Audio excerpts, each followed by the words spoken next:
చెప్తుంది కొడుకు వచ్చాడు, ఆ దేవుడు కొడుకు వచ్చాడు అని. చాలా అంటే చాలా బాగుందండి. గూస్ బంప్స్ వచ్చాయి, అంతా ఎమోషనల్ గా ఉంది. మూవీ చూస్తుంటే ఎలా అనిపించింది మీకు? చాలా బాగుందండి. ప్రభాస్ కి తగ్గ సినిమా. ఇప్పుడు దాకా తీసిన మూవీస్ ఏవైతే ఉన్నాయో అవన్నీ ఒక రకం అనుకుంటే, ఇప్పుడు వచ్చిన ఈ సలార్ మూవీ ఏదైతే ఉందో అదొకటి. ఫైట్స్ బీజియం ఎలా అనిపించింది? చాలా బాగుంది. రీసెంట్గా చాలా అంటే చాలా బాగుంది. నేనైతే చెప్తాను. బ్యాక్గ్రౌండ్ మ్యూజిక్ లో ఉందన్నారు, బ్యాక్గ్రౌండ్ మ్యూజిక్ ఎలా అనిపించింది?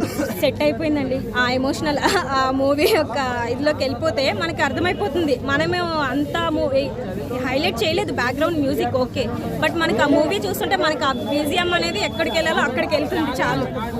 ఓకే, హైలైట్స్ అంటే ఏం చెప్తారు మూవీలో? చాలా బాగున్నాయండి. ఒకటైతే పృథ్వీరాజ్ గారి బాండింగ్ అది చాలా బాగుంది. అసలు మనం ఎక్స్పెక్ట్ చేయలేము ఆయన క్యారెక్టర్ ఇలా ఉంది అని. లాస్ట్ వరకు మనకు తెలియదు. ఇంకా మదర్ సెంటిమెంట్ కూడా చాలా బాగుంది. అంటే కొంచెం కేజీఎఫ్తో పోల్చారు కదా, కేజీఎఫ్ అంత అనిపించిందా మీకు? కేజీఎఫ్తో పోల్చడం అంటే కేజీఎఫ్ అండ్ ఆర్ఆర్ఆర్ మూవీ ఇవన్నీ ఏంటంటే ఒక రకం, వాటితో మనం కంపేర్ చేయకూడదు. కానీ సలార్ ఇది ఒకటి ఒక రకం. అంటే ప్రభాస్కి last movies like flop movies కదా, ఈ మూవీ హిట్ పడ్డట్టు అయిపోయి మూవీస్ ఫ్లాప్ అంటే ఫ్యాన్స్ ఎప్పుడూ ఆయన ఫ్లాప్ చేయలేదు ఏదైతే ఉందో. కానీ ఈ మూవీ చూస్తే మీరు ఫెస్టివల్ వరకు కూడా ఏదైతే ఉందో అదన్నీ కూడా మీరు కవర్ చేసేస్తారు.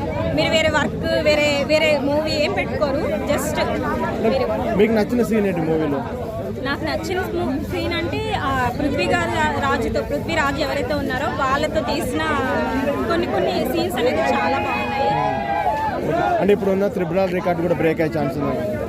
ఖచ్చితంగా బ్రేక్ అవుతుంది. అంత బాగుంది.